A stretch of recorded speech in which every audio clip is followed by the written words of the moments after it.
to the customers, and then they oversee the ownership transfer. That is, the ownership of the goods are actually transferred when the total amount of money is recovered. Now, till that time, the ownership is at stake with the retail, with the marketing channel. So effectively, they try to see. Now, these are some of the different type of demand generation tasks. That is, first they gather the relevant information about the need and the demand for the product from the consumer. Then they develop and disseminate the communication to the connect where basically these goods are manufactured. Then they reach the price agreement. That is, they go down to negotiating the price at which the consumer is ready to purchase the goods from the actual manufacturer. And then they place order. Once everything is finalized, if the order is finalized, they place the acquire, then they gather the funds for the inventory, because now the consumer has not paid, because the goods the producer will not pay will not give the goods unless the goods are paid for by the so basically they create this the intermediary. They tries to arrange funds so that the funds will be paid to the producer on the basis of the demand generated by the consumer, and the goods can actually come to these intermediaries, who basically will be shipping it to the consumer after taking the money. In this, there's a huge amount of risks which is involved. Now, all these risks are also taken care of by these intermediaries, as well as they look at the storage and the movement and the facilitation or the movement of the goods. That is the products storage, safe keep, so that the product is not pilfered or lost and is in the right shape for the customer to actually take it in its value. And then finally facilitate the payment. That is, they try to extend credit so that the credit can be given to the consumer, and the consumer can buy the goods. Also, they also try to see the ownership transfer, and then when the consumer actually pays for the credit which has been extended by the intermediary, they would transfer the ownership title to the consumer. These are some of the different activities which exactly are created by these different type of networks. Now, we would be looking at some of the value networks. What exactly is a value network? Now, a system of partnership and alliance that a firm creates to source, augment, and deliver its offerings. So this value network is created by different type of manufacturers. Now, what these manufacturers do is they create a partnership with the distributors or the intermediaries, and they create a sort of a partnership and alliances which these create for sourcing, augmenting, and delivering the offerings which are created by these producers to the end consumers. So effectively, this is called as a demand chain planning, which exactly is done. So let us look exactly at the marketing channel and value networks. Now, the digital channel revolution has created a customer support for online store, online and phone. Now, this sort of like, for example, most of you would be carrying this sort of an application called Flipkart and Amazon. So Amazon and Flipkart or Snapdeal, they have created an application in your mobile phone. Now, this is a sort of a online store which is exactly there at your hands, or that is connected with you 24/7. So this is exactly giving you a customer support in store online. So you can either call in the store, or you exactly have a portal where you can go log in with your ID and you can check for the goods that you purchased and what exactly the status of the goods, or where exactly is it, or when it is going to reach you. Or you can do that exactly at the comfort of your home, or exactly 24/7 you can be carrying a store with yourself. That is called as the application which is there in your mobile phone or in your laptops or in your tablets. Now, the order product online to pick up a store. Also, there is different type of stores which have been created where temporarily these goods can be reached, and in case these goods are not delivered to you in time because of your location or your geographical disadvantage situation or your time shift, you can actually go there and pick up at your goods that you have ordered at the stores. And also you can return a product purchased online to a nearby store. Let's say, for example, you have purchased a product and you feel that this product is not a fit for you. So you can go to the online store, or you can go to a retail store and you can actually try to exchange it, or you can actually change it. or you can return it back. Now, the role of marketing channels. So let us look at some of the channel functions and flows. Now, these channel basically are the intermediaries or the retailers or the different type of agents which exactly are there from the producer to the consumer. Now, there are certain type of functions which are performed by these channel members. One is gather information about the potential and current customers. So what exactly is the potential and the current customer level? So you gather information about them, you gather from their competitors and actors and forces on the marketing environment. So what exactly are the different type of situations which exactly is there?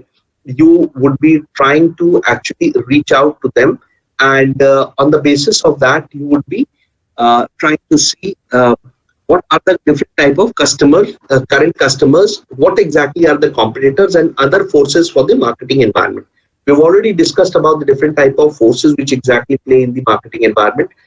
Also, you are actually a creator of communication. So you create persuasive communication to stimulate purchases. You talk about the product, you talk about the services, you talk about the different type of products which are available with you as a channel function, and that basically stimulates the purchasing by the consumers. You also end up trying to negotiate and reach agreements on the basis of price and ownership terms and positions that can be effected. So different type of discounts or different type of negotiations can also be entered into with consumers, because this is the point of connect of the product and the consumer. Or you can also place the order with the manufacturers. Let's say, for example, if a good is in hot demand, so you can create a extra order with the manufacturer, so that when the consumer comes to your retail outlet, he does not face a knockout sort of a situation, or the product washout is not there. Also, you acquire fund to finance the inventories at different levels of marketing channel. Now, for example, there is a fast moving consumer goods, so you need to have maintain an inventory level. For that, you require a definite amount of finances, because this finances would basically have to be given because this product is on hot demand in the market, and so you would like to actually keep the products and you don't want to face a washout, so you want to have these products available when the consumer walks in, and for that you need to create finances and inventories at different levels of the marketing channel. You also assume the risk which is carried out in the channel and provide successive storage movement and of the physical goods.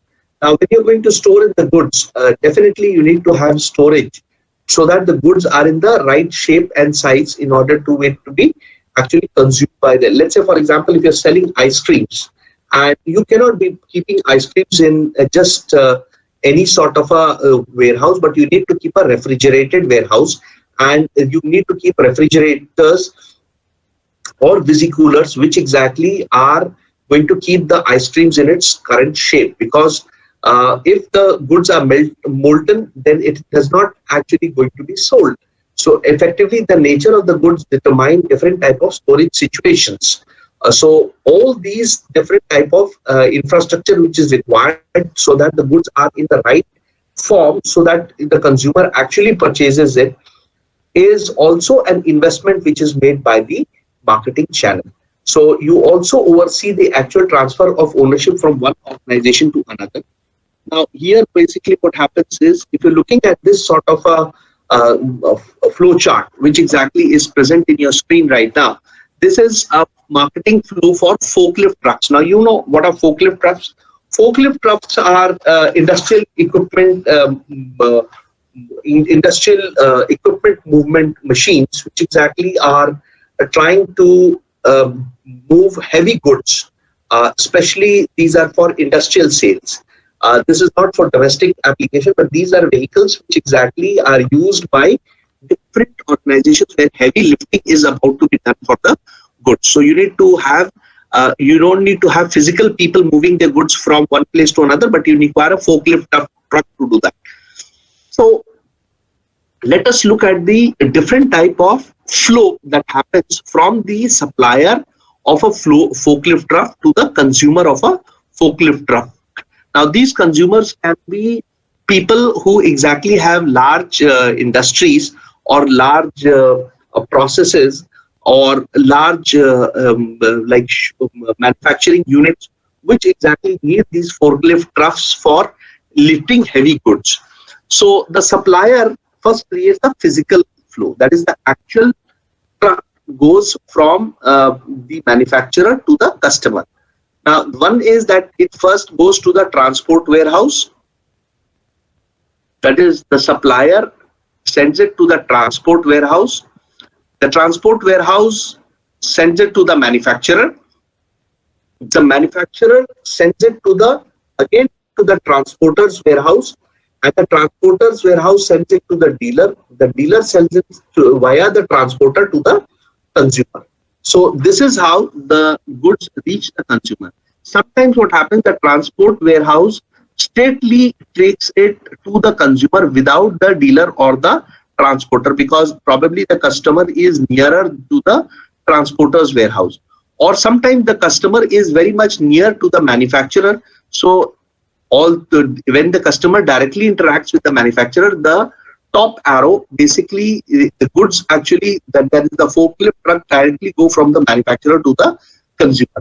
So this is how the physical good moves. Now the title, that is the ownership of this forklift truck, how does it transfer to the customer? So from first, the title is transferred to the manufacturer. That is, the manufacturer is the owner of the forklift truck. After this, the manufacturer, the dealer, the title is transferred to the dealer. Now then the dealer transfers the title to the customer. So this exactly is how the chain reaction goes when you're transferring the title of the forklift truck from the supplier to the customer. Then the payment flow. The payment goes on the reverse. The customer pays to the via the bank pays to the dealer pays to the bank, and the bank pays to the manufacturer pays to his bank, and the bank pays to the supplier. So this is how the reverse movement of the goods. Now information flow is the flow of information between the different parties, that is the different chain agents, that is the different supply chain agents. So manufacturer, he or she or the warehouse or the bank, they interact with the supplier and the manufacturer simply because of the flow of the payment or the physical flow of the goods. The manufacturer would be interacting with both the customer, the supplier, the transporter, the warehouse, the bank, the dealer, everybody. The manufacturer is in constant touch with, because the information flow is a two-way information between all the different parties that are involved. And then the promotion flow, that is, let's say how the promotion. So about the promotion, that is the fourth P of marketing mix, that is the communication. Because the supplier says that these are the things that I'm going to supply. The advertising agency and the supplier and the manufacturer, they all create a communication which is targeted to the dealer and targeted for the customer. So the customer is being targeted with the communication, and as per the needs and the product which is going to serve the need, which is a forklift truck. And on the basis of this, the customer uses this sort of a communication for seeking out different type of information from the different parties. On the basis of being satisfied, he arranges for payments, and then the physical flow of the goods happen to the consumer from the supplier, and then the title flow subsequently follows, and then the payment actually is received by the supplier and the manufacturer. But this is exactly how the entire chain of these different type of marketing flows happen. That is, it can be physical flow of goods, title flow of goods, payment flow, information flow, or promotional flow of goods happen. Now let us look at the different type of marketing channels. What are the different type of marketing channels? Now there is a zero level channel where there is a direct interaction between the consumer and the manufacturer. Then this can be possible for some products, but sometimes there are multiple products which cannot be having a zero level channel, but it may require multiple level channels. Like for example, you may require 2 level or 3 level channels, or these are called as intermediaries also. Then there's a reverse flow channel where the information flows right from, or the request or the demand flows from the consumer to the manufacturer.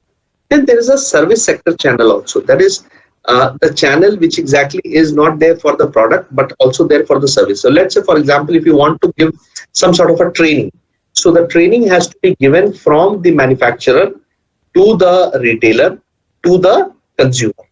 Also, if there is some sort of a doubt which exactly is there, or the goods have to go back because of a faulty goods, then the faulty goods flow from the consumer to the retailer to the manufacturer, and so on and so forth. Now, coming back to these different type of consumer and marketing channel. So you see, the consumer channels, and they're broken up into industrial channels. So consumer marketing channel and industrial marketing channel. Now you must understand that a consumer is actually requiring a zero level, that is, it directly interacts with the manufacturer. If there is only one level, there is a retailer which is involved in the middle. If there is two levels, there is a wholesaler and there is also a retailer. In the three level, we basically got here a jobber, that is an agent who basically is connected between the wholesaler and the retailer.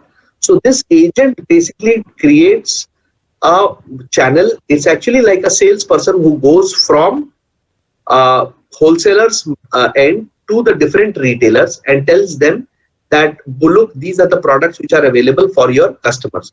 So the retailer and the wholesaler are connected by a jobber, that exactly is an agent who basically is there for the wholesaler to reach out to the different retailers for pushing the manufacturer's good to the consumers. So this is actually a three-level consumer marketing channel. When you're talking about an industrial marketing channel, even an industrial marketing channel also, this is also a consumer, but the consumer is also producing goods to be sold, but he's not the end user of these goods. So let's say, for example, these are tire manufacturers and these are car manufacturers. So car manufacturers are industrial customers and tire manufacturers are the component manufacturers. So component manufacturers, so the car manufacturer directly contacts with the tire manufacturer for getting these goods. Now, there is also an industrial distributor. So let's say, for example, the MRF has created an industrial distributor for different car manufacturers.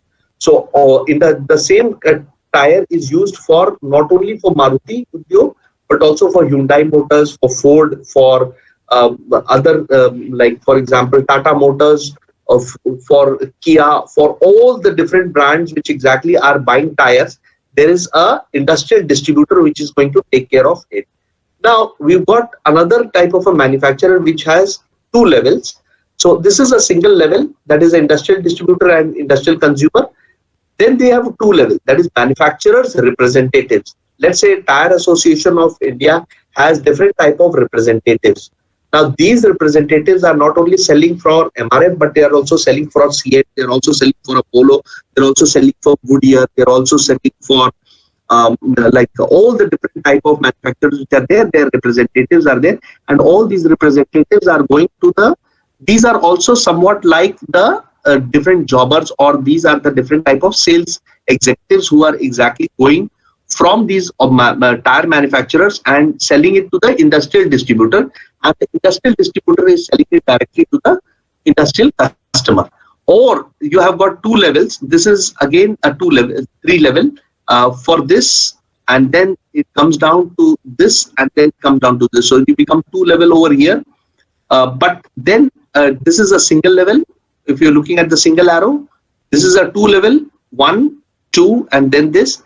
Or this is a from here you are also getting a three level, 1, 2, 3 would be the third level. So also manufacturer can be directly selling it. The manufacturing representative would be directly coming to the industry, or manufacturing representative would be coming down to the industrial distributor and selling it to the industrial customer. So either way, these are basically some of the sales branch which exactly is having, like for example, when you will be joining marketing, many of you would be working in this place that is called the manufacturer sales branch.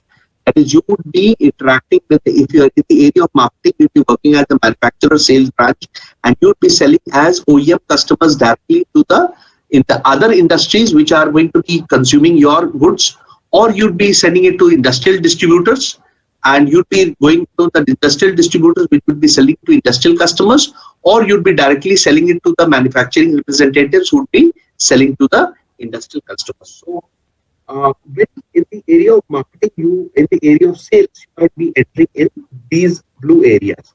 Or in the area of direct marketing, you'll be working as agents for the different type of wholesalers who will be manufacturing these goods for the retailers and consumers. So this blue area are most of the areas where those basically you'll be finding yourself as management or marketing trainees when you'll be joining organization in the area of marketing work after your MBS. So coming down to channel design decision. So how do channels are actually designed is also something which is very important and needs to be looked into. One is the desired lot size. So you want to analyze the customer's needs and wants on the basis of what exactly is the desired lot size that the consumer wants. Does he want only one item? Does he want, let's say, for example, 50 items? It's a small retailer. That exactly is your customer. Or does your customer want it in big size? It's actually a end user, not an end user consumer, but actually a intermediary producer. So it's actually a manufacturing agent which is using your goods for creating goods which exactly are going to be consumed when he actually sells the goods to others. Like for example, let's say for example, you might be trying to manufacture some product which is going to be not for end consumption but is an intermediary product for somebody else. So therefore then the lot size will be very, very large. So you have to decide, when you want to decide a channel, what is the size of the products which are going to be sold. Are you going to sell one product for one consumer? Are you going to sell 10 products for one consumer? Or are you going to sell something like 500 products for one consumer? So on the basis of the lot size, you will decide. Second is the waiting and the delivery time. So a single consumer can actually wait and you can have a long delivery time. But a large consumer, a consumer who wants a lot size on a regular basis, would not like to be kept waiting and would like to have a delivery time which exactly is matched as per his production cycle. Now I'll tell you an example. Let's say for example, Honda, the motorbike manufacturers, they want to have some sort of Bajaj motorbikes want to manufacture locks for their handle locks for their motorbikes. So now these locks are supplied from Aligarh. So they have come to somebody in Aligarh and said that I want to have these handle locks for my motorbikes, which have to be manufactured and supplied to me. So I want something like around 1,000 motorbikes is what I manufacture per day. So if I'm manufacturing 1,000 motorbikes per day, so I will need actually 1,000 locks per day. So that means if, let's say, for example, if you're trying to send me goods every week, so I need 7,000 locks per week. Now, if I want 7,000 locks per week, I have to actually have something like around 3,500 locks in spare. So I can hold an inventory of 3,500 locks, but I need to have this replenished every week. So I want to have an economic order quantity, which exactly is about 7,000 per week, which has to be there. So you have to deliver me about 7,000 locks per week. So every third day, a truck with 7,000 locks should be reaching out to Honda Motors so that with this sort of a lock. Now, for producing about this sort of a lock per day, you need to actually look into what is the production cycle of producing about this 7,000 locks per week or 1,000 locks per day. Now, this sort of a lot size and delivery and waiting time has to be so matched because they do not want to purchase something like around 30,000 locks and keep it in storage for 1 month. But they would like a regular movement of the goods because they want to maintain a just-in-time inventory so that unnecessary goods is not held up and that holding cost is not there. Plus, all these locks have to be 100% okay. You need to have a 100%, so it has to adhere to the Six Sigma limits of the quality norms where quality has to be matched so that no locks is actually found faulty. So also we need to look into another important aspect, that is spatial convenience. What exactly is the difference in the geographical term between two different organizations? So what is the spatial convenience which is there between the customer and the supplier? Also, you need to have something called as product variety. What is the variety of the products which exactly are going to be there? Are you going to give me only one variety of product? Let's say, for example, somebody is selling ice creams. So you need to have multiple types of ice creams. It could be in brick, it could be in bars, it could be in cups, it could be in cones. So what are the different and also the different flavors? So you have to look at the consumer's wants and needs. On the basis of that, you have to design the channel decision. That is, it could be in lot size, waiting and delivery time, spatial convenience, product variety, and service backup. Let's say, for example, there's a genset which exactly is being supplied. So if there's a genset supplied, then you need to have a service backup. Let's say, for example, the genset breaks down. So people who are going to be, let's say, for example, there's a hospital where you have supplied a generator. Now, generally, what happens is you need to have a constant service backup so that immediately if the system goes, it breaks down, you need to sell your service engineer on a real fast basis, so that because this hospital could be looking at the ICU, which is actually using it as a service backup, this generator, which has been supplied for you. And you can't be sending them after 1 week's time, because by that time, so many patients would have died because of the emergency backup, which exactly is being provided by this sort of a product, which has been purchased by this hospital. So you need to look at the consumer needs and wants in these 5 dimensions. That is desired lot size, waiting and delivery time, spatial convenience, product variety, and service backup, on the basis of which you need to design the channel. So you need single channel or you need multiple channels between your manufacturer and the consumer. On the basis of these dimensions, you have to actually design them. Now, channel design decisions. Now, establishing objectives and constraints. So when we design a channel, we need to have certain type of objectives that we have to keep in mind. So there are different type of channel alternatives. One is the different type of intermediaries. It could be wholesalers, it could be retailers, it could be merchant middlemen. As we have already discussed over here, you have seen there are different levels. Like, for example, you have got the retailer, you've got the wholesaler, you've got the jobber, manufacturing representative, industrial distributor, and so on and so forth. So how many of them are what are the different type of intermediaries for a different channel? That is the first important. Then what is the number of intermediaries? We need 0 intermediaries, 1 intermediary, 2 intermediary, and so on and so forth. And then what are the terms and responsibilities of these different channel members also have to be taken into account. That we need to be very clear as to what is the terms and conditions on the basis of which these channel members actually operate. So we would be looking into these important dimensions as well. So I would be requesting you for a small break at this point of time, so that we can just have a small break. I don't want you to go away. We'll just have a small break and then we will continue.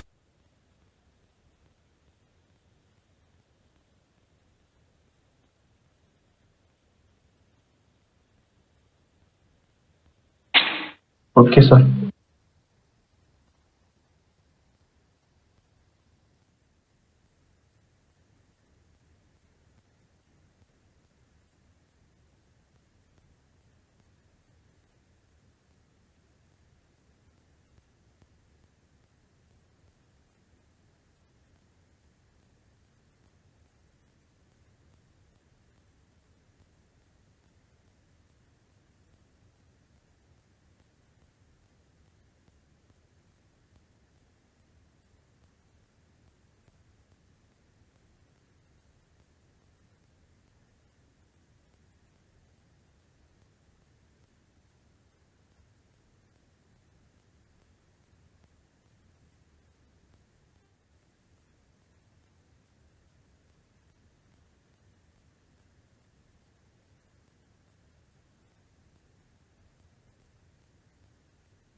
I think let's continue with the session.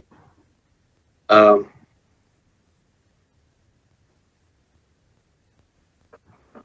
okay. Can you see the presentation which exactly is in front of you?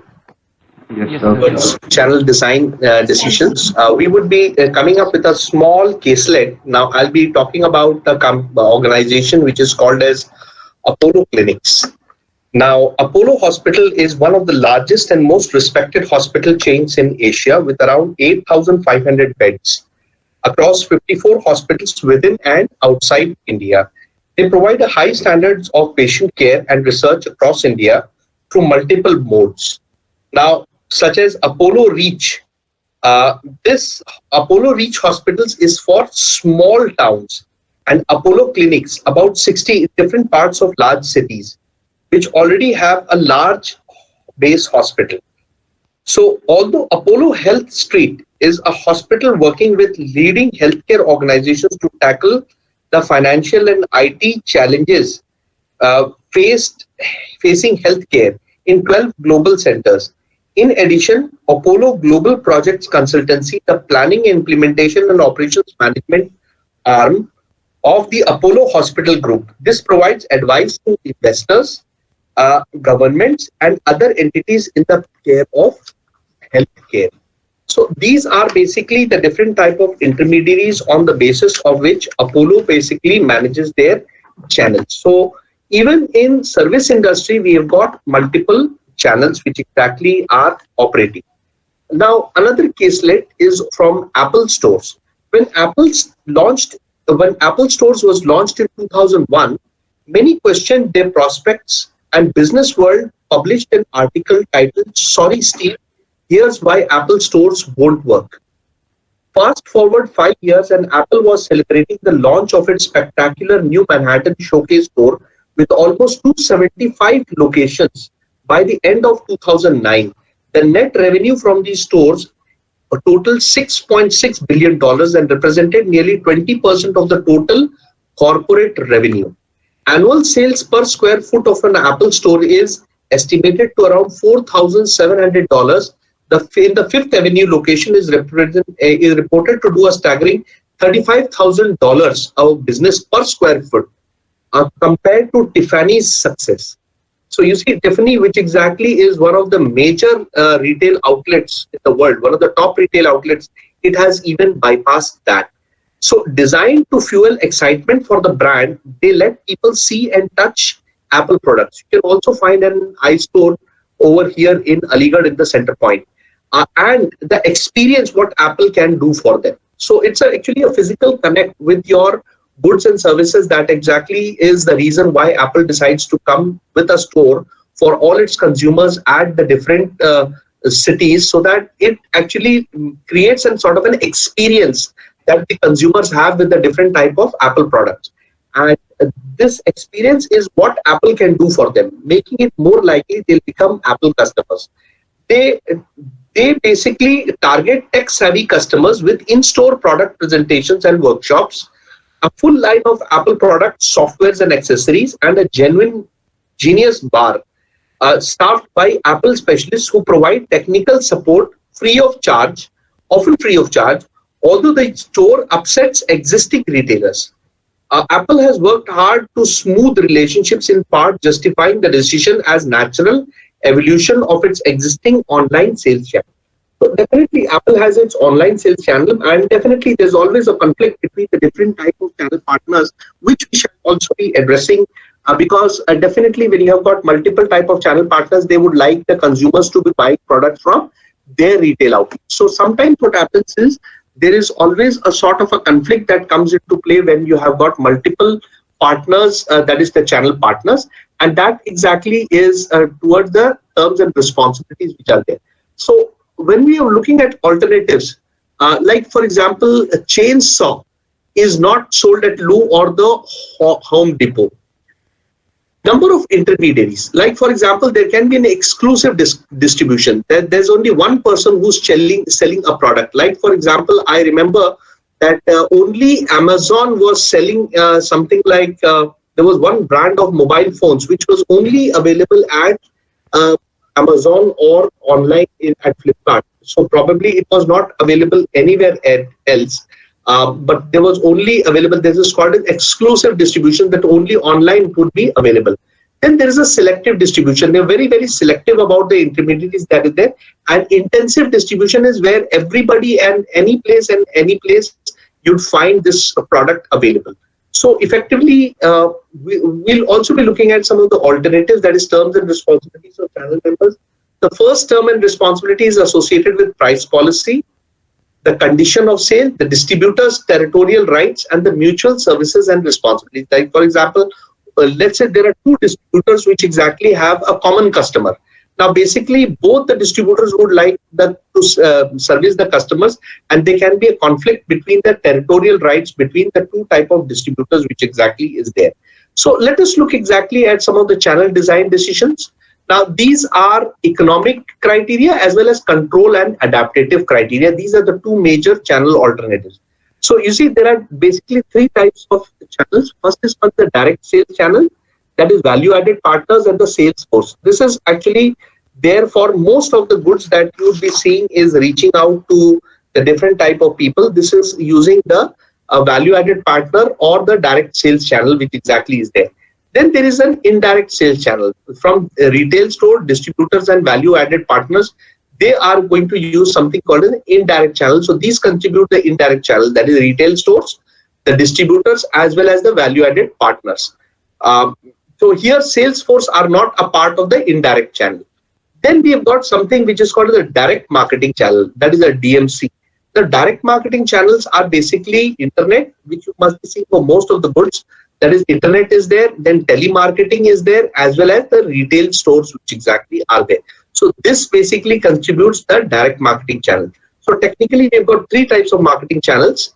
One is called the direct marketing channel, contributing the internet, telemarketing and retail stores. Then you've got the indirect marketing channel, which is called the retail stores, distributor and value-added partners. And then there is the direct sales channel, which exactly is a context of value-added partners and the sales. So certain goods, like for example, Eureka Foams is using this, that is the value-added partners and sales force to sell its products. Then there are certain type of products which exactly are sold by value-added partners, distributor and retail stores. And then finally, there are some which exactly have been sold on the internet, telemarketing, as well as the retail stores.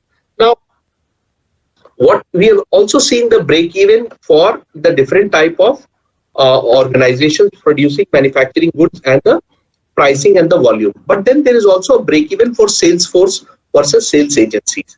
So you see, one is the cost of sales, selling costs. So you see, with every item that is sold on the x-axis, as we go with the number of the sales which is impacted in dollars or in rupees in x-axis, and the volume, that is the selling cost, also increases in the price. So with every unit sold, there is a cost which is associated with the sales. You can understand it this way, like for example, if you are keeping, if you pay one person for selling 100 items, the next person will be selling 200 items. You have to keep 3% for selling 300 items. You have to keep 4% for selling 400 items. You got to keep 500 people for selling 500 items. You got to keep 6 people for selling 600 items.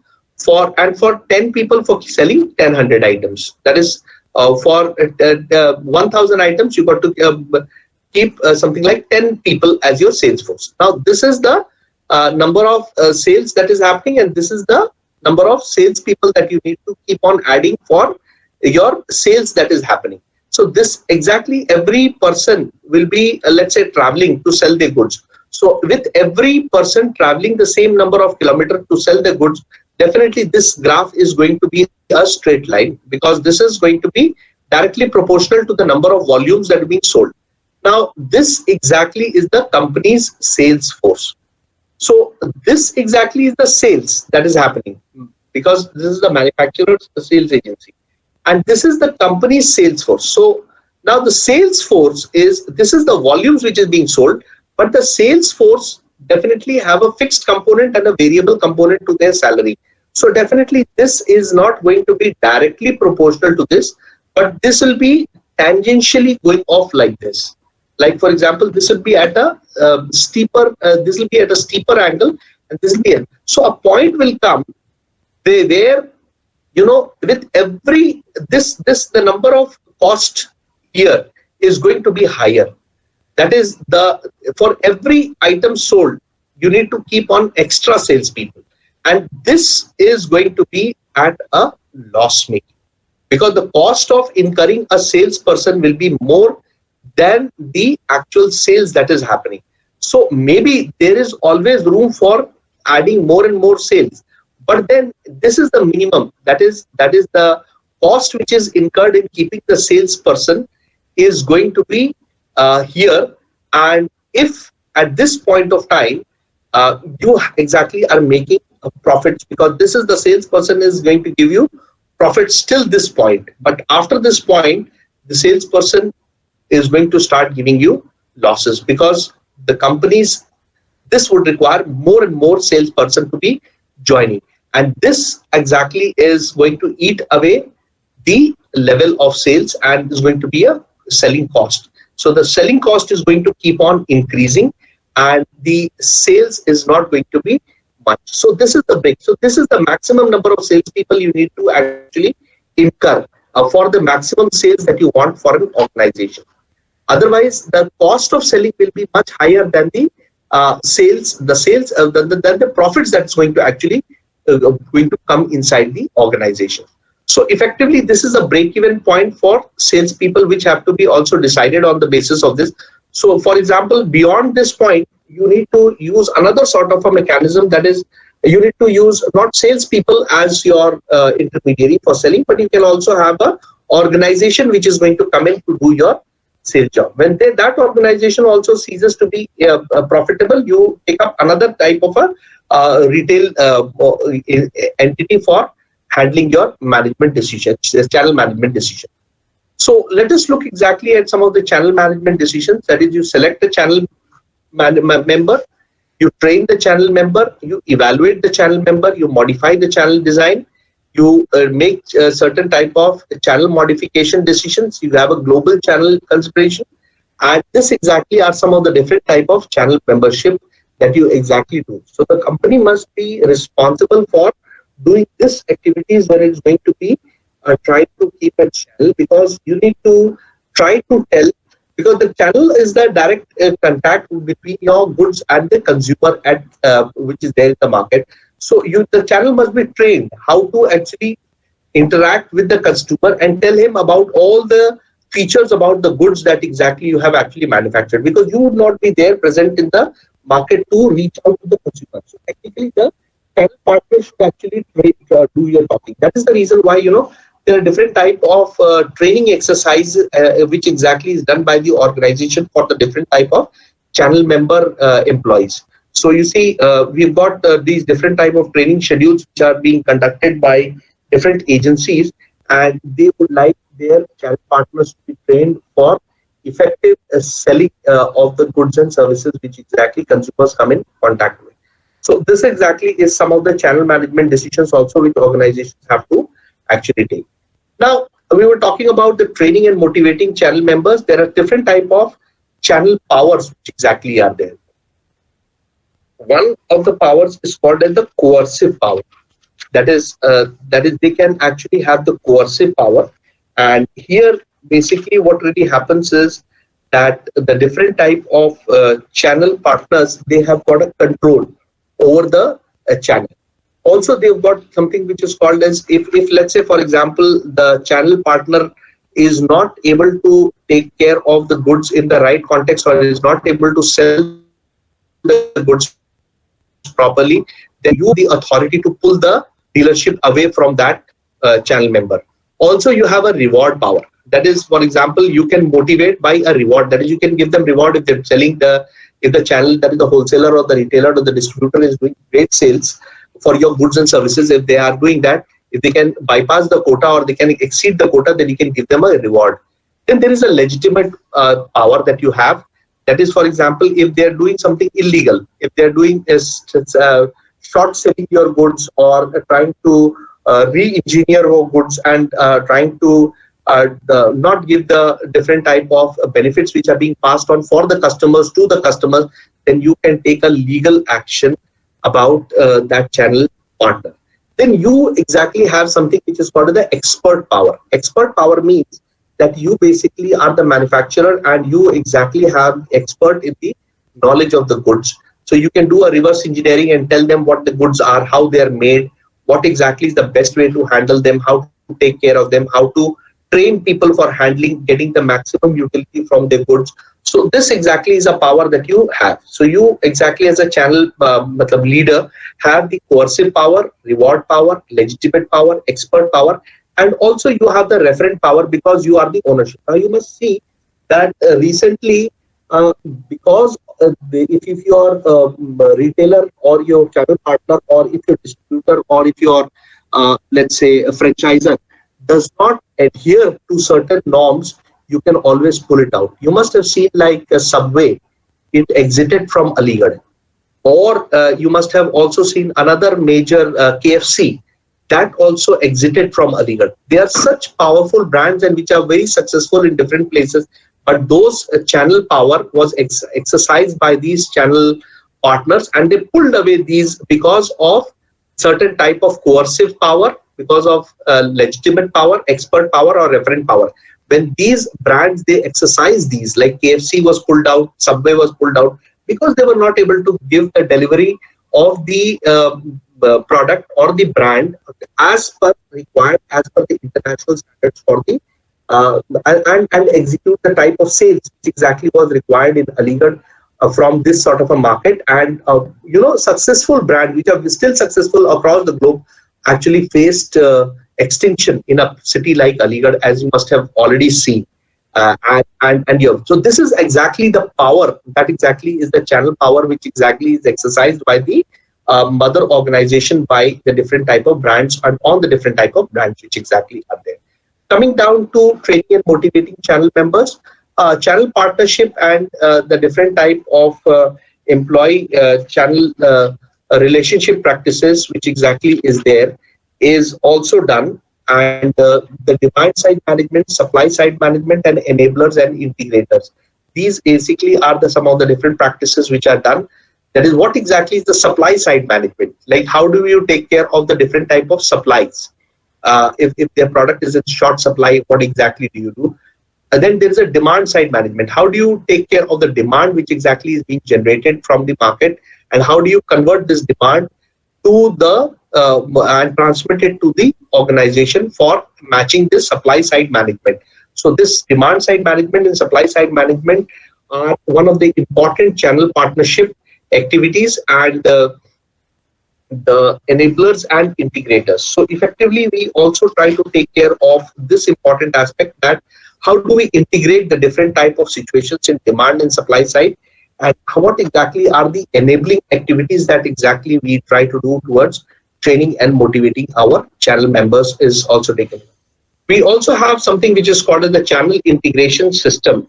Now, this exactly is integrating the different type of channels to avoid the different type of conflicts which exactly generally happen within an integrated marketing channel system.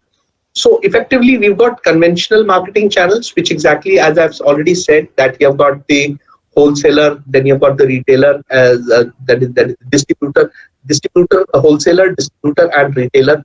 Then you've got vertical marketing system. Now, a vertical marketing system is a VMS, and this exactly is across the different type of verticals. We exactly, like for example, you must have seen the different type of we've got the different type of VMS. Generally, you must have seen that wholesalers, retailers, they act in a unified system. There is one channel member, that is the channel captain, owns or franchises the others, and they take the complete power. So technically, what happens is when one of the channel partner becomes a very strong channel member and attempts to control the channel behavior and eliminate, in order to control this sort of a channel behavior and eliminate the conflict over independent members pursuing their own objectives, The VMS achieves economies of size, bargaining power, and eliminates duplication of services. So VMS has become a dominant mode of distribution in consumer marketplace. 70 to 80% of them, but there are basically three types of VMS. One is called as the corporate VMS. The second VMS is called as an administered VMS, and the third is called as a contractual VMS. So technically, what happens is uh, there are different type of channel partners. So somebody would like to exercise his control over the lower partner. So let's say, for example, if the channel partner wishes that it wants to control, restrict the movement of goods and tries to hold the goods so that if the price increases, it's going to take, or let's say, for example, it tries to bypass one of the system, then we try to come up with something which is called the vertical marketing system, and we try to do away with the conventional marketing system where there's always a conflict between the wholesaler or distributor, or distributor and retailer, because generally what happens is there is in marketing, in sales, you will find that there is a lot of conflict that is happening in the different sort of marketing channels because of their own interest. Let's say, for example, there's a person who's selling two products, one product is related to your product and one product is related to somebody else. So, or there are two brands of the similar type of a product which is exactly available. So let's say, for example, it is trying to push that product because that marketing executive is giving him better sort of benefits, and he's asking you to hold back your product. So in that sort of a situation, there is always going to be a conflict of interest, which exactly would be there between different type of partners, that is the marketing, that is the distribution partners. And here is where vertical marketing system comes in. We also have a system which is called the horizontal marketing system. So vertical marketing system and a horizontal marketing system is integrated by the organization to take care of the different type of channel conflicts which are there. So as I said, a vertical marketing system has corporate VMS, administered VMS, and a contractual VMS. And the contractual VMS is a wholesaler sponsored voluntary chains, and it can also be a retailer cooperative or it can be a franchise organization. So effectively what happens is they have the ownership also of the goods, which exactly is there, and they are a partner with the entire marketing system. We also have some new competition in retailing which also comes into play. Now comes this digital intermediary that is called as e-commerce marketing practices. We have seen that the use of e-commerce, that is websites to transact or facilitate the pure sale of products and services online. Now we've got pure click versus brick and click companies. So pure click means a perfect online sort of a mechanism where you are trying to use a virtual space and a virtual store which is there.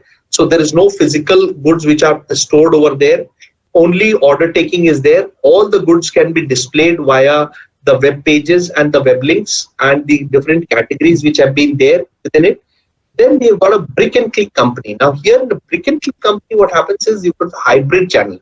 That is a pure brick and mortar as well as a pure click. So a combination of the two is called the brick and click company. So brick and click company is the best. It is the best of both the worlds. That is also called omni-channel retailing, as is also there. So technically, it is not pure. That is not pure offline, but online and offline mixed together. So let's say, for example, you want to buy a product which exactly is being produced by a brick and click company. So you can go to the physical showrooms which are present, and you can look for the different goods and services, and then you can definitely order those goods online. But if you want to take different type of services for the different goods which you have purchased online, you can go to the physical service centers and you can get services for the goods that you have purchased online, and you can get the remedies from the goods. Also, let's say, for example, you can order online and you can receive delivery from your city. For an offline delivery can be executed by a brick and click company. So this exactly is using e-commerce marketing practices, which uses a website to transact, facilitate the sales of product and service online. So you see, many times you must have seen when you are ordering certain good, they say that this good is not located in your location. So what happens is, let's say, for example, you're ordering large white goods. Let's say, for example, you're ordering something like a air conditioner or a large, let's say, refrigerator that you're ordering, which is a heavy product and it's a delicate product. So they're not going to send it through online, but rather they're going to contact somebody who's exactly a brick and click partner in, let's say, Aligarh, and you want a refrigerator of LG and to be supplied to you, which you have seen online. So technically, once you place the order and when you have made the payments, the goods are going to supplied by one of the retailers in Aligarh to you, who's going to extend you all the services and other benefits, and the LG sales agent, who exactly LG retailer from Aligarh, and these goods are going to be offline debited from the company and credited to the account of the retailer who has supplied the goods to you from the offline location. So this exactly is one of the practices which exactly is there, which is also called as the hybrid practice or the omni-channel retailing, which exactly is there. Now, many of the ventures, like for example, if you want in Raymond's shop, if you want to get a cloth stitched, so you can always go and select the fabric and then give an order. The measurements and all are taken and they are sent directly to the company, and the suit is stitched and delivered to you at your doorstep. So this exactly is a sort of a association which has been created from pure click to brick and click companies. Pure click, I know many of you must have had an interaction with, because you must have had in your experiences from these different type of setups which are there. Then we've got something called the M-commerce, that is mobile commerce. Now, mobile channels and media keep consumers connected and interact with the brand as they choose. There's a huge amount of advertising and promotion which is there. There's something which is called a geofencing, which exactly is there. And also you exactly have the different type of issues which exactly are handled. I shall be talking to you about something called as the ICICI iMobile. Now, ICICI Bank first foray into mobile banking started in the year 2009 was not very successful. Despite its tie-up with Tata Teleservices Limited, iMobile, its mobile phone-based banking application, did not find many takers. However, it upgraded the iMobile app and launched it for the iOS and Android operating system in 2011. This newly updated app allows user access to a host of banking services, transferring funds, opening fixed deposits, mobile connections, booking tickets for flights, movies, railways, etc., bill payment options, loans, and demat account as well. Although the current membership of registered users represent a minuscule percentage of the bank's total customer base, industry experts, they predict that this number is set to increase many fold times in future. So you see, ICICI has started a full-fledged iMobile as a marketing channel and has tried. Not only ICICI, today you have got even State Bank of India coming up with something called the YONO app, which exactly is trying to create a mobile commerce practice intermediary for it extending its banking services at 24/7 at your mobile phones. So technically, this exactly is the future, where you can basically be looking at not only the B2C, that is business to consumer, but also consumer to consumer and B2B, that is business to business and business to consumer. Both of them are basically looking at this sort of a venture.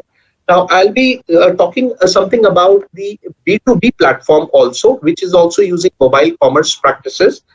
You have the National Small Scale Industries Corporation, NSIC, a Government of India enterprise under Ministry of Micro, Small and Medium Enterprise.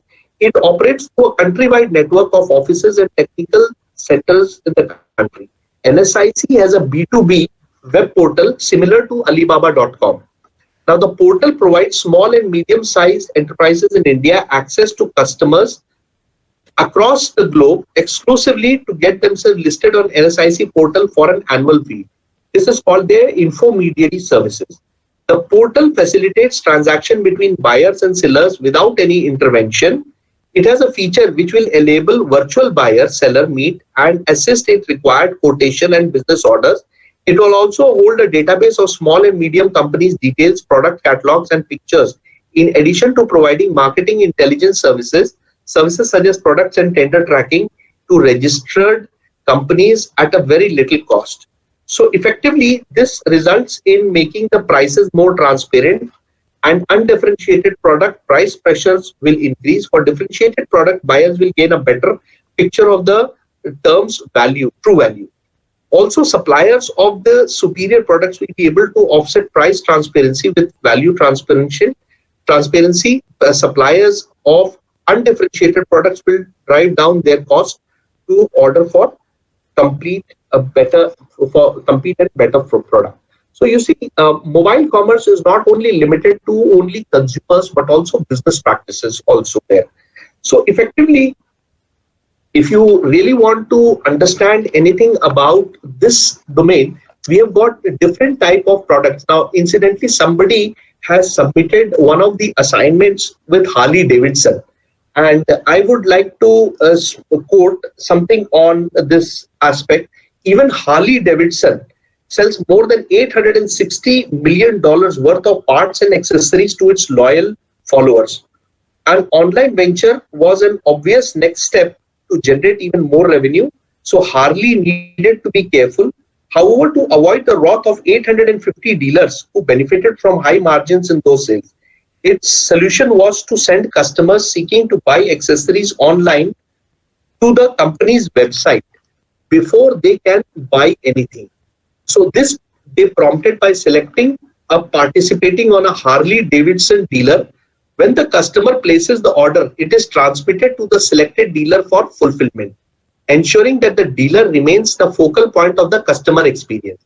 So dealers in turn agreed to a number of standards such as checking for the order twice a day and shipping promptly. The website now gets more than 1 million visitors a month. So technically, it is not that the brick and mortar system are only going to be successful, but as you have seen with a product like Harley Davidson, it's a motorbike, and basically it has a cult following with the type of the brand that exactly it has generated. But they are also migrating not only from brick and mortar to a pure click, and it's all the omni-channel retailing is being exercised and using the Ecommerce marketing practice system. Of course, we definitely have certain type of conflict, cooperation, and competition, which exactly is there.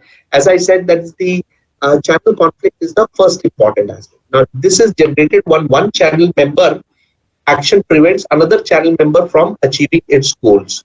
So let's say, for example, one channel member feels that the other channel member is restricting it from achieving its goal. Let's say there's a distributor and there's a retailer.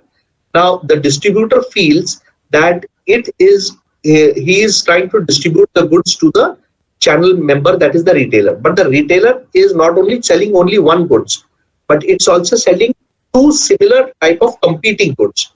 And it exactly is a partner for two retailers, that is the two distributors. So two distributors are selling their two goods to the same retailer for retailing in the marketplace. Now, one of the distributor is giving some sort of a better deal to the retailer and telling them that don't sell the other retailers, the other channel partners' goods. So effectively, the retailer will be trying to push the goods which exactly is giving him a deeper benefits, or is going to give him more benefits. So effectively, the first goods, that is the distributor, is going to face a blockout simply because it's not going to fulfill its quota with the organization, simply because its retailer is not selling its good, but it's selling a competing brand's goods over its goods. So effectively, the only thing, so there's a conflict that can happen. Now, this conflict has to be resolved. If this is not resolved, then channel A, that is goods A, is lost from the market, and the competing product is sold simply because the retailer was not selling goods. Now, it so happens, it must have happened with many of you as well. When you go to the market, sometimes what happens is, especially people, I will be talking about the engine oil because I have been associated with it. When you go to the market and you say that I want to get my vehicle's engine oil changed, what does the mechanic do? Whom do you go to? You go to the mechanic, because the mechanic is going to change your engine oil for your motorbike or for your car. Now, what happens is that with this mechanic, he would say, "Aap se kahenge ki bhai, what brand of oil do I change for my engine oil?" So he would say, "Please go and buy Castrol," or he would say, "Please go and buy Gulf," or he would say, "Please go and buy Pennzoil," or any other brand. Now, you might say that I would like to put Shell, Remula, or for changing my engine oil. Why should I put Castrol? I would like to buy Shell engine oil. Now, what happens is, this is where the conflict will be visible. So the mechanic will say, if you are going to put your engine oil, I will be not responsible for anything that happens to your engine, because I know that there is a lot of problem which is coming, and this is coming, and that is coming. Now, technically, what happens is, somebody who owns a motorbike for 50,000 rupees or a car for something like around 5 lakhs, he would be dead scared. He would be saying that this mechanic is going to wash his hands off, and tomorrow if some sort of a problem is going to happen, he is not going to be responsible, because he would have said that I had already warned you and you put on engine oil which was not as per my recommended brand. Now, people might be very, very scared. Now, the moment you give him a Castrol engine oil, because the retailer was already promising the mechanics that I am going to give you this sort of a benefit if you are going to give me. The moment you open many of times, I don't know if you've seen it or not, the moment you open the cap, he will always keep the lid of the cap. He's going to keep it. Inside the lid, there is a small sticker which is going to give him where it is written something like 50 rupees.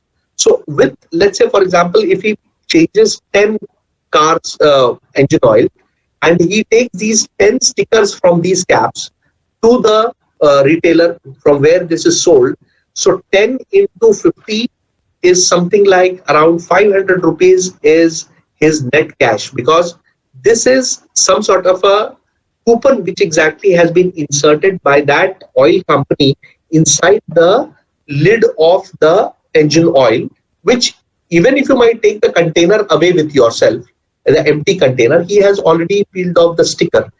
And with this sticker, he's going to take these stickers. Let's say, for example, he has changed about 10 cars. So 10 into 50 is 500 rupees every day he is going to be getting from the retailer. Now, this is a sort of a mechanism that exactly has been created by organizations to motivate these mechanics to sell a specific brand.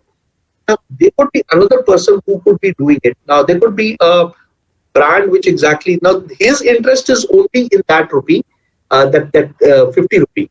But technically, he is not going to, he's damaging the brand. The price of one oil container for 3.5 liters or something like around 20 liter for would be something like approximately 700 or 800 rupees. Now, for that amount of money, his interest is locked in only 50 rupees. Now, this could be some sort of a mechanism which exactly has been created by organizations or retailers to motivate these influencers, I would say, because these are the people who would be changing these engine oils. So these are the different type of conflicts which can be created, which is going to be detrimental to different type of brands. So we have to be very clear with how to have different channel members' action preventing other channel member from achieving their goals. Also, there has to be a channel coordination. So this can occur when channel members are brought together to advance the goals of the channel rather than their own potentially incompatible goals. This is the example that I have already shared with you. So then let us look at the different type of conflicts which exactly are there. They can be basically three types of conflict. One is called the horizontal channel conflict. Let's say there's a conflict between two retailers. Two retailers are fighting for the same market share. That can be a horizontal conflict. Let's say, for example, there are two retailers which are located in the same vicinity, and both of them are selling the product, their same product. But one of them is selling at a cheaper price, and one of them, the same product is available in two counters. One is at a cheaper price and one is at a costlier price. So the people will be going to the cheaper vendor because they're getting the same product. When this happens, there is going to be a horizontal channel conflict which is happening at the level of retailer. It can also happen at the level of the dealer, two dealers which are there, which are selling their goods in two different locations, but they are cutting the territory. So two different territories are earmarked, but they would say that if there's a consumer coming from a different territory to my shop to buy the goods, I am not going to say no to him. Now, the very reason why this consumer is going to come there is because they're trying to sell cheaper or give something extra with the goods. Now, this is one way of drawing customers for a similar type of a brand from another retailer or another dealer. Now, this exactly is called the horizontal conflict, which exactly is there. The second type of a conflict is called the vertical conflict. Now, vertical conflict is, let's say, for example, the company gives certain type of material or certain type of discounts which has to be passed on to the retailer, but the wholesaler keeps all these discounts and does not give it to the retailer. Let's say, for example, the company has said with every 10 barrels of with every 10 uh, 3-liter pack of oil, I'm going to give you with one carton, I'm going to give you one wristwatch free. Now, what happens is this is given so as to motivate people to sell more number of cartons of these oil cans. Now, one watch is given free for every 10 cartons. Now, this is a sort of a distributor retailer scheme, which exactly is passed by the company. Now, what happens is the person, that is the dealer, he keeps all the watches and sells and passes the container, the container that containing 10 cartons of oil to the retailer. The retailer basically, when he comes to know that this sort of the watches have been kept away and I've been given this scheme which was supposed to be given with this has not been passed on to me, but the watches have been kept away and this sort of a goods has only the goods has been given to me for my price. So then this becomes a conflict. Then he loses a trust with his dealer. So retailer and dealer, there's a vertical channel conflict which starts, that the real benefits are not being passed on downstairs. So he also decides to, or let's say, for example, there are certain type of goods which are passed for the customers, which the retailer keeps it with himself and gives only the goods to the customer. Because this sort of a situation creates a vertical channel conflict, and then there is no trust and between the system, and then this creates a sort of a problem. And competition between the channel partners only, rather than the competition should have been there between different brands, but rather the competition results in the conflict in the context of horizontal channel and the vertical channel. And then we have got multiple channel conflicts, that is within, let's say there's an online channel and there's an offline channel, both of them are fighting because the price which is there in the online channel is much cheaper, while the price in the offline channel is much costlier because the goods have to be brought, they have to be stored, they have to be, there's a lot of risk which is involved, which exactly is what the offline channel partner is paying, but the online channel partner is not doing anything and it's going to give a cheaper price goods, so people would end up buying from online channel rather than offline channel. So this could be a sort of a conflict that could be there between the online and the offline channel, which could be there. There can also be certain reasons of channel conflict. It could be goal incompatibility. Both of them have different goals. Also, their roles and rights. Both their roles and rights are different. Difference in perception and intermediaries' dependence on manufacturer. Let's say, for example, if the manufacturer is not exercising, if it's exercising a lot of control, then and there's a huge amount of pull from the market. So everybody would like to order from the manufacturer, and the manufacturer says that I will be giving only some goods to some selected dealers. In that sort of a context, what happens is there is actually a sort of a stock out situation that exists, and what happens is people don't go to those retailers which exactly are selling those type of goods for even other goods as well. So let's say, for example, recently you must have seen that there has been a sort of a hot demand for certain type of medicines. So these medicines are in huge demand because of the sort of a pandemic which exactly is there. And there is a sort of a situation where there are only some manufacturers which are selling to some intermediaries only, but general intermediaries are not getting So either they're stocking it out or not selling it to the general public. And in this sort of a situation, what happens is there is a lockdown situation and people lose trust in the channel. And this can be one of the intermediaries dependence on the manufacturers that are there. So how are these conflicts handled? So we would be looking at handling these conflicts. There are different strategies which are adopted by channels to handle these conflicts. One of them is that you need to compensate. You need to be making them, you need to tell them about their goals, what exactly is the level of the goals, what exactly is their territory, what is their quota, and what are the benefits that they're going to get. You have to bring them all together. There has to be a strategic justification that if the entire brand survives, only then they will survive, otherwise they will also lose out. Also, an employee exchange can be created, because then the employees are going to actually feel associated with different players, and they're going to already play for the goods and the brand rather than for their own owners or their own retailers. They can be joint memberships, co-option, diplomacy, mediation, or arbitration, or they can be a legal recourse can be done. In fact, I remember at places I had to be very friendly at certain times with certain retailers, but at certain times I had to even remove their dealership and give their dealership to somebody who was very strong and was ready to do the business, because my interest was in the brand, my interest was in my product, not in the dealers who exactly were there. But then you need to do dealer management, and let me tell you that marketing would involve a lot of managing the channel conflict, simply because of this reason, because that there is a lot of commercial interest that is associated with the goods that they are trying to sell, and they would use your brand to further their own objectives. So coming down to the last slide on this one is called the dilution and cannibalization.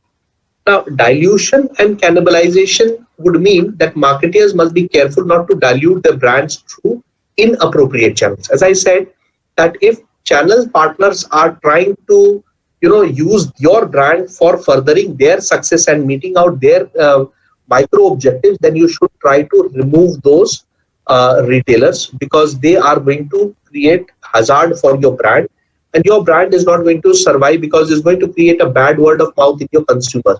So whatever investment that you have created in creating your brand or product is going to go down the drain because of wrong type of channel partners that you have selected. Sometimes you also have to take care of legal and technical ethical issues in channel relationships. You have to have different type of tying agreements and dealership rights, exclusive dealing territories. Now, generally what happened was, I will give you an example, that once there was a channel partner who basically decided to purchase goods, and his territory was in Gorakhpur. So he was basically, there were two partners, two dealers in Gorakhpur, and they were basically trying to fight out with each other. So one of them, incidentally, his sales started just skyrocketing. So in fact, we were in for a surprise that how exactly his sales are going up so fast. Like, for example, his turnover was something like around 10K, that is 10,000 liters per month. Now he's all of a sudden his sales started going something like around 20K, 30K, 40K. So we were in for a surprise as to how exactly is this dealer able to achieve so much amount of sales so quickly. And so when I traveled to Gorakhpur, I found out that this guy was pumping the goods in Nepal. So I was surprised. Now this goods was supposed to be sold in the country, but then nowhere in our clause had we written, we had said that you are going to sell your within this boundary in India. But this fellow, he said that I'm not selling your goods anywhere, either in Bihar or in any other part of Uttar Pradesh or in any other district or any other territory, but I'm selling it in a different country. But then we had an international division, and then that created a problem. So effectively, you have to, when you're wording your contract, you have to be very careful as to what exactly is written.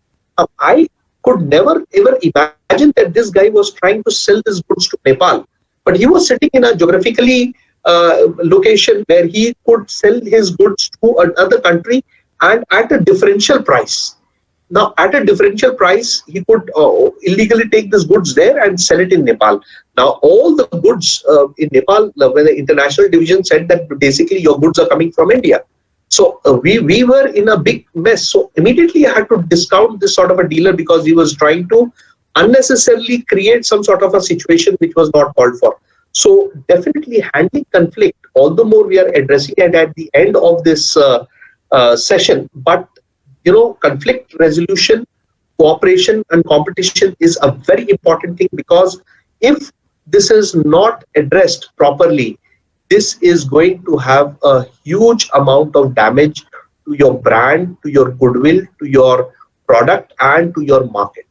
And this is exactly why designing and managing an integrated marketing channel is a very important aspect and must be given due diligence and importance, and must be addressed about it.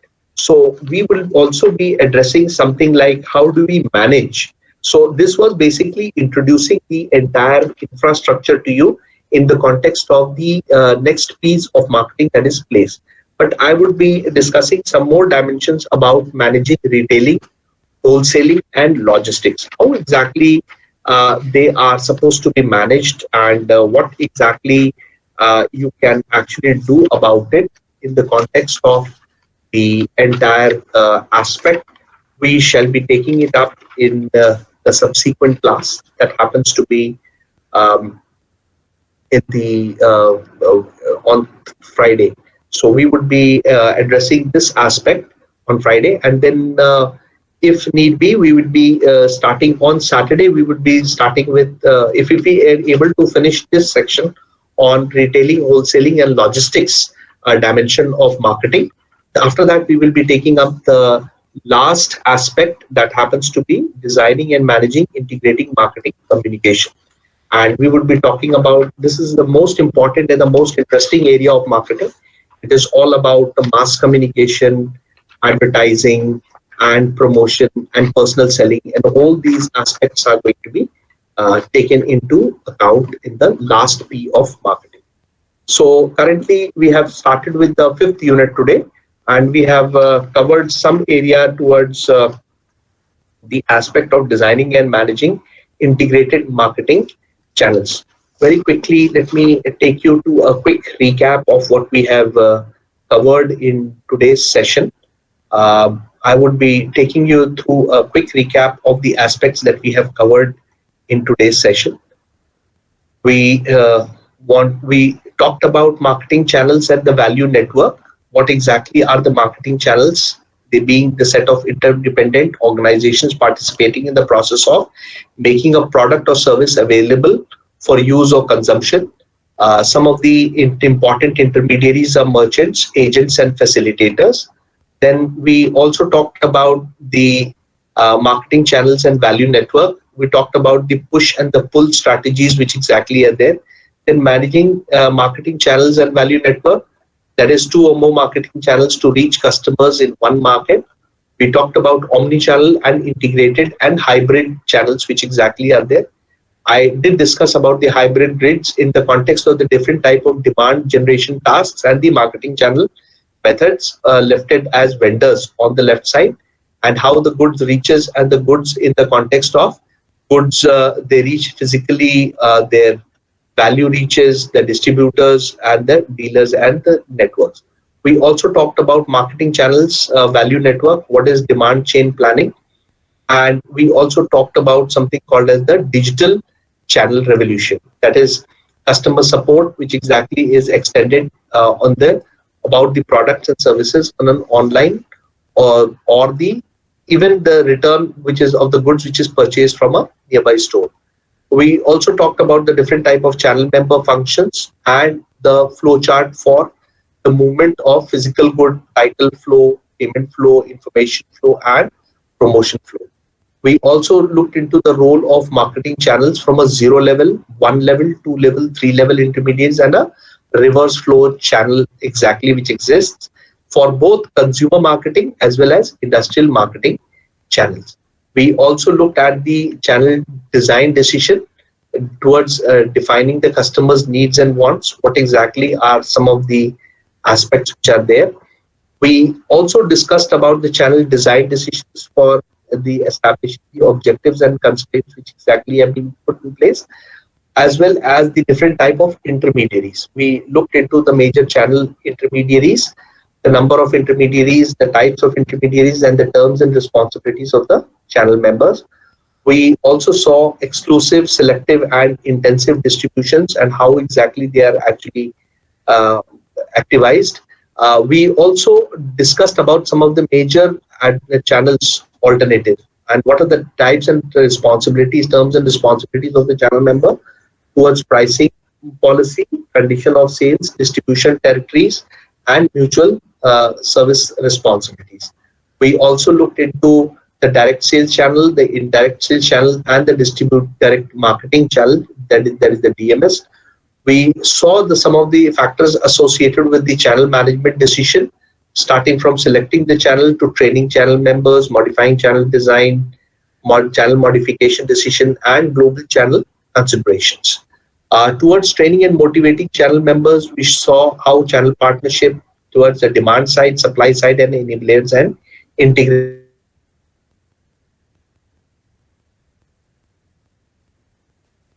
marketing system, that is the conventional vertical marketing system. We talked about the three types of vertical marketing systems and horizontal marketing systems which exist. The vertical marketing system, we talked about corporate VMS, administered VMS, and contractual VMS, and new competition in retailing coming from the electronic commerce and mobile commerce. We also saw something about the mobile channel, the media, keeping the consumers connecting and interacting with the brand that you choose. We looked into the advertising and promotion and geofencing, which exactly is there towards reaching out to the consumers on their mobile phones and their virtual networks. Also, we saw about the conflict and cooperation and competition, which creates what are the different type of channel conflicts and coordination we need to be taken into account. We also saw the nature of the conflict, that is type of conflict and competition being horizontal conflicts, the vertical channel conflict, and multi-channel conflict. We also saw some of the causes of channel conflict, that is goal incompatibility, unclear roles and rights, differences in perception, and intermediary dependence on manufacturers. Finally, we looked into some of the strategies to manage the channel conflict towards competition and cooperation. By cooperation and competition, healthy competition. And finally, we looked at the aspect of dilution and cannibalization, that is removing people who exactly are very stubborn intermediaries, and you have to dilute them so that the brand is not diluted. And we also, the role of legal and ethical issues in channel relationships have to be taken into account, that is exclusive dealing with territories, tying agreements, and dealer rights.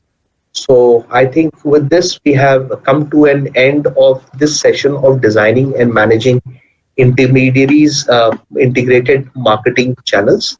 So we would be looking at another important session in the next class, and that session would be talking all about the retailing, wholesaling, and logistics part of it, which shall cover the aspect of place dimension of the marketing mix. After that, we would be left with the last dimension, which is called as promotion. Now, promotion, of course, we would be looking into detail. It's going to be a very interesting session simply because of the fact that we're going to be having all about advertising and something that we've been very closely associated with marketing and promotion. We would also be talking about different categories of mass communication, personal selling, and so on and so forth, which and also towards integrated marketing communication, IMC, which exactly is the need of the day. And we would be looking into these aspects as we proceed. That is, I think, preferably Fridays, Saturday, or Monday and Tuesday. And I think by next week, I think we should be in a position to have completed our entire curriculum associated with marketing. That is, all the 5 units would have been covered. taking into account these double sessions. Of course, we have to increase the time span to 2 sessions per day, simply because we have lost some amount of time owing to the curbs in taking the classes or offline, online classes, because of the government norms which were there to not conduct classes. And of course, I would request you all to please stay safe, and thank you very much, all of you. I really appreciate all of you who have stuck to the time limit and made their presentation, made their assignments. Recently, we had a communication from the controller of examination which said that 70% of the marks would be given on the basis of the different type of activities. We have covered one important activity. I must say that all of you have done a wonderful job of sticking to the timeline and doing the required. And with that, we come to an end of this session. If you have any sort of a query or question or suggestion to put forth, please you can raise your hands. If not, then we would call it a day. Yes, looking forward to feedback from you.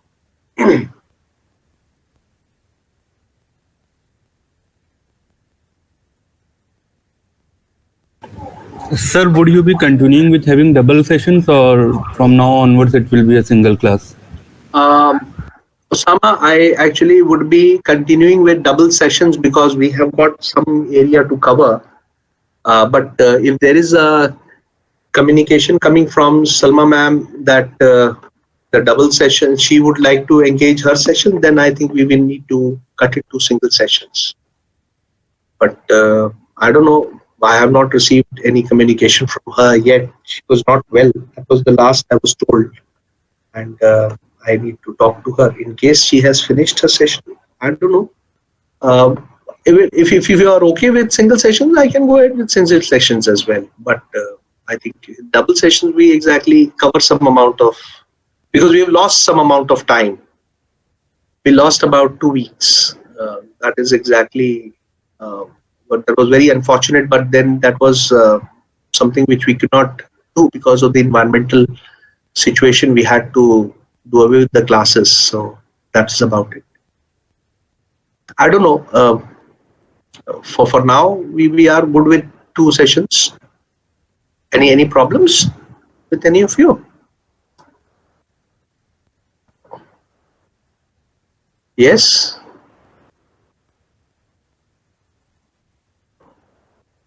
No, sir. It becomes a bit of tiring.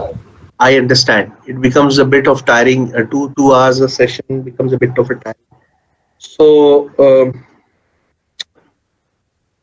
okay. If you want, we can have it. Let's keep it on Friday, 2 hours, and then we'll try to see on Saturday how much we have covered. And then, if it's possible, then we'll keep it a 1 hour session. I have no problems with that. Yes, sir. Okay, sir. Intermediaries in case of services. Now, technically, service per se, if you have attended these service sessions, there are intermediaries, but then service is actually created at the point of consumption and created and used at the point of creation. You cannot store services, isn't it? So let's say, for example, if you are trying to go for a haircut, you can't have multiple levels. Maybe you can have the only place where basically you can go for a haircut would be your barber's shop, where basically the service is created and consumed. Or let's say, for example, in an academic setup, this is a service which is being created and consumed at the same time.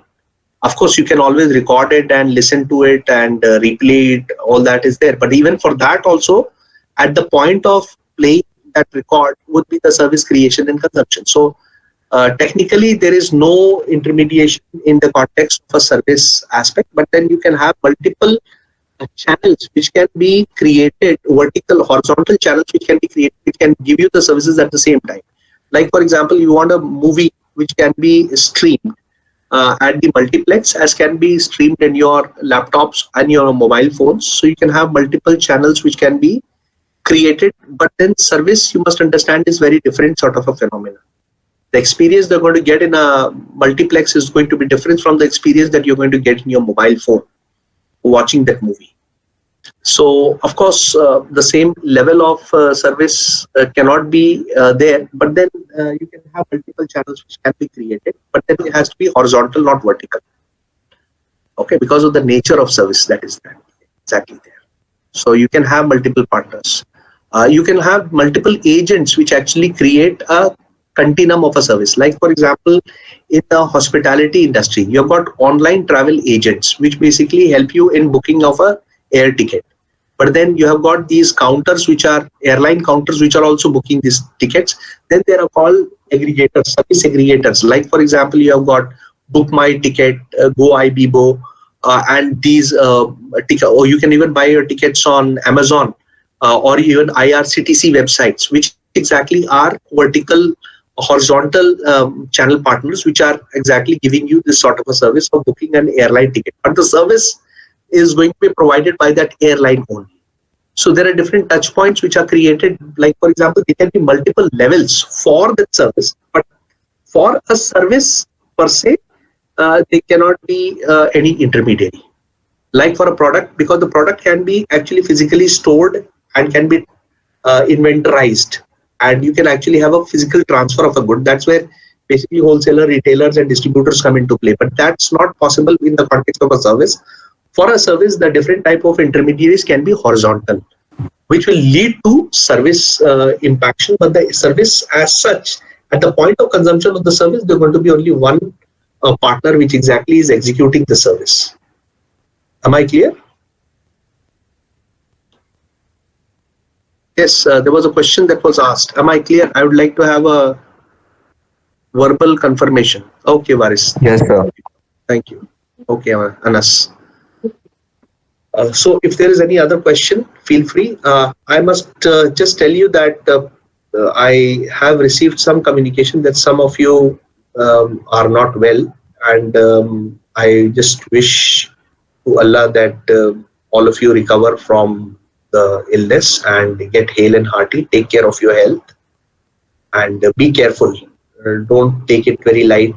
The problem is still not over. So don't try to think that things have streamlined. Just follow the norms, follow the procedures, protocols, and stay safe. Of you. So I think we are nearly done. It's about time. So I think I have to close. If there is any other query, I'll be ready to answer. Else, let's call it a day. Okay. Can we sign off?